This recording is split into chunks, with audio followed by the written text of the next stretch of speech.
ছোট্ট সোনামণিরা, এটা হলো অ এ অজগর।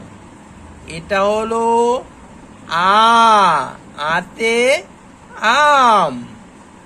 এটা হলো রসই, রসইতে ইঁদুর ছানা। দীর্ঘই, দীর্ঘইতে ঈগল পাখি।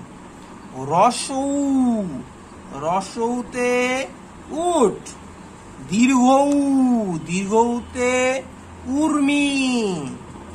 রিতে ঋষি মশাই। এতে একতারা। ওইতে ঐরাবত মানে হলো হাতি। ওতে ওলকপি। ওতে হলো ঔষধ।